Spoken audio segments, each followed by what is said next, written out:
All right, hello there, welcome back to another wee bit different video. Today's video, we are going to go back into Overwatch tier list, and this time we're going to be doing DPS, ranking how we see certain DPS compared to others. And if you haven't seen already, I've done support.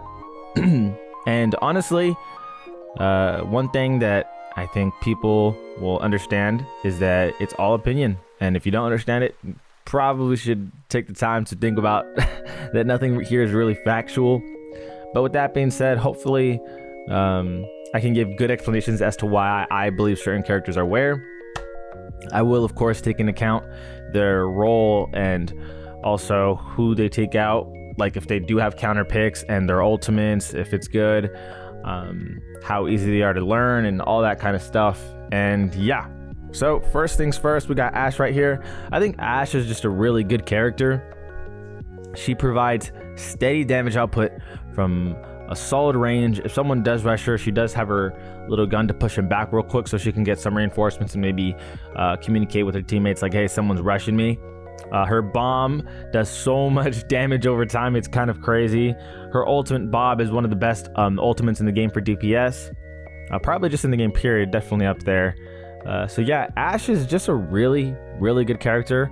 Her weakness being if someone does rush her, let's say like a Reaper or a Cassidy, I'd say Ashe is in pretty big trouble at that point. But with that being said, Ashe is just a really solid character.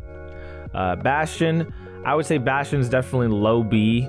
Reason being is he's super easy to counter. Like, yes, he can be very lethal, and that's awesome, but he is super easy to counter with his huge hitbox and his very little movement. You could pick a Genji to really just counter his turret. Soldier can just zone in on him with the bullets, and again, huge hitbox, so you're not gonna miss Soldier's little rocket. It's gonna go in on him. Sojourn, same thing. Pharah can zone in on it, although I will say Bastion can definitely shoot down Pharah. Mei with her little icicle spear can hit him. Like, it's just so, even Hanzo, like Hanzo can't one-shot a Bastion, but if he gets a spear arrow and you're not paying it out, you're not like watching out for him, he will take you down in 3 of those spear arrow shots. So something to keep in mind, definitely. But again, Bastion's biggest weakness, 0 movement. It hurts him. Also, his ultimate sucks balls. I really don't care what anyone says, unless you have a Zarya on your team and she just sucks them all in and you can kind of just do your ultimate then. Unless you have that, you are really limited as to what you can do, or maybe a Mei ultimate too at the same time. But yeah, his ultimate sucks, and obviously his movement sucks. But again, turret mode against Reinhardt as a tank especially, or Orisa, oh god, it goes crazy. Cassidy, I think, is definitely at a point where he's considered A tier. Reason being is pretty simple. The fact that he got that extra 5 meters and he has more health than most of the DPS at 225, which does make a big difference. His headshot range is just so insane. He can really own the mid-range. His ultimate is solid given to the right hands. I think anyone that just wants to pick him up and learn him is probably going to have a crude awakening because he takes time. But his ultimate is promising, and his grenade is one of the stupid, craziest things. It's so broken, but he needs it because without it, he'd be significantly worse without his grenade. So definitely needs his grenade. Even though it's annoying and it sticks and it does a lot of damage, it's crazy. But Cassidy's definitely a solid DPS. Echo is a high skill character, very high skill character. If you can nail Echo and you can get really good with her, she's honestly better than Ashe. Like, her potential is very high ceiling, but she's very hard to learn because learning how to float around and get up high and maneuver your way around with her movement is very difficult. But her damage output is very promising. If you're at half health or less, she can just obliterate you with her little blast, and she can just do constant damage, especially with her little mini grenades. And Echo's obnoxious. Her ultimate's really solid too. So Echo's a really high skill level character. If you're playing against a good Echo, I mean, granted, if you're playing a good anything, you're in trouble. Going into Genji for me, Okay, so if we're talking about an average Genji, it's definitely C tier because your average Genji is so bad. Like, you can be an average Bastion and be so much better because turret mode is just that easy. But an average Genji is so bad. I mean, it's comical how bad they are because they just do no damage. But a good Genji is definitely A tier. So we'll meet in the middle. We'll go B tier. Again, seeing how bad Genji players can be is hysterical. Similar to Wrecking Ball, because you have to be able to learn how to use his movement, climb walls and all that stuff very consistently. Moving around is everything for Genji, but also you got to learn when to time your deflections and then when to know when to rush with your sword dash and how to abuse his ultimate with that sword dash as well. So very high skill level character, hero, I should say. But with that being said, most people just can't seem to get it down. Hanzo, definitely another B tier. I've seen tier lists where this guy's put higher than that, and I really don't understand it because you have to be on point, and I mean on point with your arrows for you to get value as a Hanzo. I'm a Hanzo main. I play Hanzo a lot, very, very often, and I'm not ignorant enough to say that I can constantly nail headshots with this guy at all. If you do have Storm Arrow, you can go in on certain heroes, but again, if you haven't seen my Hanzo matchup tier list, you might be able to understand more why I put him in B tier. But there's just a lot of non-favorable matchups for him. Hanzo's really good at taking out and picking off 1 and 2 for DPS and support. Like 1, 2, okay, you don't need to take out the rest of the 3. You did your job. He's not gonna take on a 1v5. Granted, no one can, but you have to be very patient with the Hanzo with your shots, and picking off is definitely his specialty. But it is extremely difficult to learn him, and then it is extremely difficult to constantly nail those headshots. So people can say, oh, but he has so much potential. Well, potential can only take you so far. If you watch football, trust me, Dallas Cowboys, potential can only take you so far. So Hanzo definitely B tier. His ultimate sucks balls, by the way, too. I could not care less what anyone says. That I put in so many hours in Hanzo. Probably one of my most played characters, and I've put in easily over 250 hours of Overwatch. 250 hours? That might be generous. 200 plus hours of Overwatch. But with that being said, Hanzo, ultimate sucks. Junkrat, I would say, is a low A character. He's solid all the way around. He does so much damage with his bombs. He can be very obnoxious, but he's pretty easy to pick off if he doesn't know how to maneuver around with those mines and just explode up. But even then, it can only do so much. So as a soldier player, like when I'm going full sweat mode, I'm gonna play soldier. I love playing Junkrat just because it's very easy to pick him off and just to hit him with my shots, because there's only so much that he can really do. And if you have any verticality against him, shooting his bomb upwards is not ideal for him at all. So yeah, Junkrat definitely really good. He has a game-changing ultimate. It can definitely get a triple kill in the right scenario. Even a double kill, obviously, you'll happily take. But Junkrat's really solid. May's definitely, I would say high B, maybe low A in the right hands, but I'm gonna say high B. Better than Genji, Hanzo, and Bastion. If you know how to use your ice wall, you can put their tanks, or really just any character, in a predicament by taking their support away from them and isolating them with your team just raw dogging that mofo. Like it goes crazy. May, if she's really good with her ice wall, she can go crazy. Obviously high skill gap with their headshots and her icicle spear, if that's what it's called. I'm not entirely sure. Her icicle shot, I'm just gonna say. But yeah, May can do some serious work. And then of course, if you're in a sticky situation, she has a get out of jail free card, or almost, because she can heal herself and she can like pause things for 5 seconds. But if it's just you on an island, you're still screwed. You're gonna get out of that ice and they'll just nail you. Her ultimate is very game changing if you know how to place it. I would say it takes a little while to get used to, but once you get used to it, definitely really promising. Her biggest weakness being movement, flat out, just can't really do much. Especially if you're playing objectives like pushing the robot to where you need to get back into the fight, it takes you quite a while. Similar to Bastion, of course. Pharah, I'd say, is high B. I don't believe that there's a whole lot of bad characters. Like, I think Overwatch does a pretty good job of balancing out a lot of these characters into specializing them into a specific category of what you need them for and what you don't need them for. Pharah is a promising character. If you have a Mercy pocketing you, that it's over, dude. Pharah is so annoying when Mercy pockets, but typically, under most circumstances, Pharah is annoying to play against.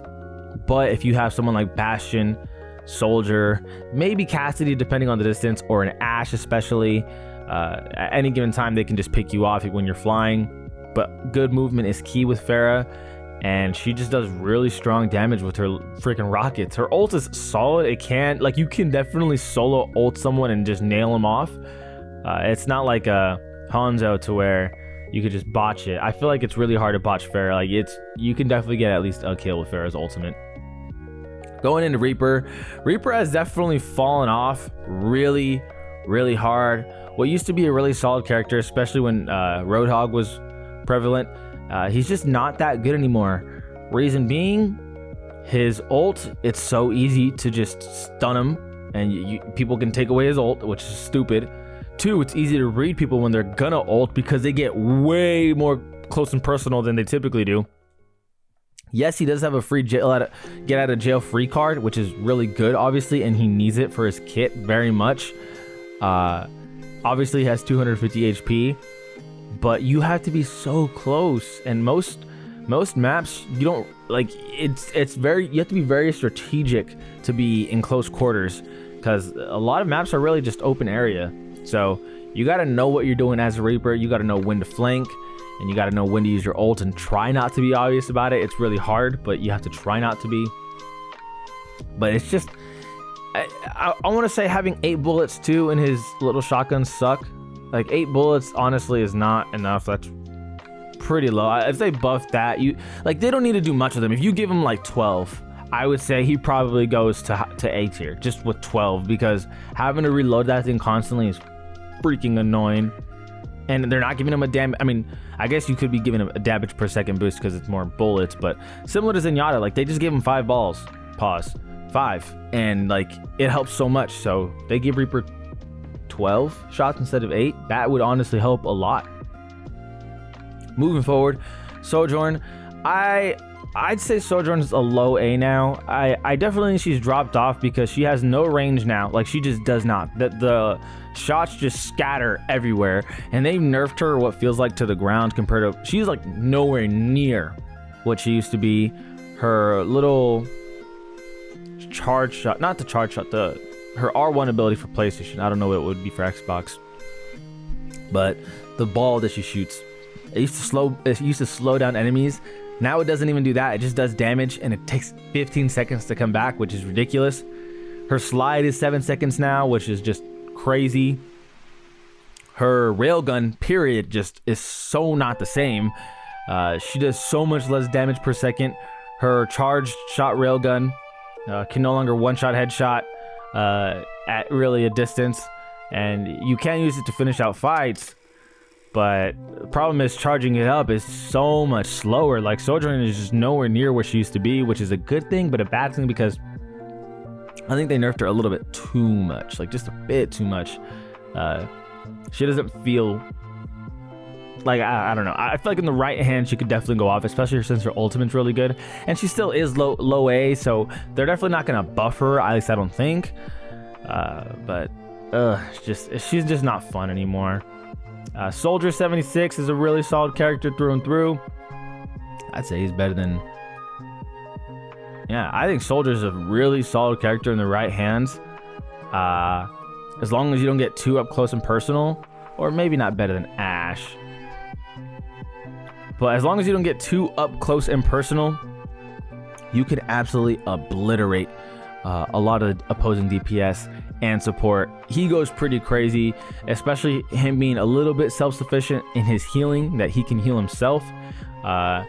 Getting to objectives is very nice because he can just run over there, so his movement isn't bad. It does damage from a distance too, so he's just all in all a very all-around hero. He'll never be the best just because he's not really the best at one specific thing, whether it's movement or damage or getting away. Like, he's not the best at any of those, but he's just good at like everything. So Soldier 76 is a solid character. His ultimate, by the way, like from how people talk about it, I truly believe it's underrated. If this dude gets nanoed or in a Kitsune, or if there's a Baptist, or even if there's just a open area of people around, like, you can guaranteed at least pick off 2 other heroes. If you're using it just to use it, yeah, you might get 1, but if you can just zone in on 2 like DPS or support, like 1 of each, maybe, I don't know, it's so much easier. Sombra, I believe, is the only C tier character here thus far. I just think she's not the same. Like, when they nerfed her, they really nerfed her. She is very situational. She can be obnoxious for certain supports, but as long as you have your DPS backing you up, Sombra won't be able to do much. Granted, even if your DPS doesn't help, a support can typically kind of just get away. Unless you're an Ana, I could see how that's a problem. But with that being said, Sombra is just not that good. Her damage output pretty much sucks unless you're hacked. And then hacking, you get disrupted by just getting touched, and you can only have 1 person at a time. Her ult is pretty solid, but all in all, Sombra just lacks damage per second. She just doesn't have the damage on her side, and she dies very easily because she has no kind of like shield, or, I mean, yeah, her getaway is cool, but I don't know, like, her movement in a fight just doesn't, like, you can't do anything. You're kind of just like, it's not as bad as Bastion, obviously, but you either literally get away with your translocator, or you just like move around and shoot. It's not like Junkrat where you can go vertical, or Soldier where you can just slide, or Ashe where you can just push him off. Echo obviously flying, Pharah flying, Main, Ice Wall. Like, Sombra, it's literally you fight or you flight. Like, you're there or you're not. There's no in between of like kind of maneuvering around an area. So it's not ideal. Sim, I believe, is a high B. In the right hands, Sim can be like really, really good in A. Definitely really, really good in A. But for the most of it, she just has to be really, really up close and personal. Not ideal at all for her, especially when there's let's say a Widow, a Hanzo, people like Ana who just nail you from an Ashe who just nail you from a distance. It's so obnoxious for Symmetra. Her biggest gimmick though too at the same time is those turrets. If you can place those right and you know great spots for them, you are in the green. You are clear to go. Also, a very underrated thing about her is her teleporter. Most people suck with it, but those who are good with Symmetra know how to use that teleporter and use it really well for flanks or for something of that nature. And then her ultimate is just really, really, really good if you place it correctly. It can change things a lot though, because that problem you get with Ashe or Hanzo or Widow or whomever shoots at a distance, they can't shoot you at a distance no more because you got that huge ass wall that lasts for what, 10 seconds. So you can definitely use it for a big push. Torb, I would say, is an A tier character. His turret just goes hard. He can up his speed and his what is it, shoot speed? No, it's rapid fire. I'm gonna call it rapid fire. He can give himself rapid fire, up his health with one of his abilities. And then again, that turret is just so crucial into his game plan. It does damage while you do damage, and then when it's getting low, you could just repair it. His ultimate is also really good. His biggest problem is movement, but with that ability of his, he can get a little bit of movement, so he could just kind of maneuver around in circles while shooting you in a little fight. So it can be a little bit obnoxious, but Torb's just a really solid hero. Brings a lot to the table. Tracer is really solid. She brings so much to the table with being able to flank, but you definitely need the right Tracer in your hands. I would say most tracers would be B tier, but I mean, let's be honest. That one tracer who you see who goes just into godly mode is probably the most annoying character maybe out of all these characters, because yes, I do get annoyed of Genji, but nothing's worse than just walking to the fight and not even getting there because she just picked you off, whether it was with her ultimate or whether she's just really good. Even an average tracer can bring serious problems to your support. Very easy to take off if you know how to take her out, but if she's really good at movement, which sometimes they just are, it's a hassle. Widowmaker, I believe, is a very high skill character. If it's a pro, I mean, granted, like, let me be honest. If anyone is a pro with these heroes, they can all be S tier level with whoever's using them, right? Because I don't care how bad Sombra is to most of the community, there is a Sombra player out there who is godly with her. Same with Bastion, Reaper, Hanzo. So the thing with DPS, I feel like, I truly believe that there is no like just S tier level character, someone who can literally just carry the load and do the most.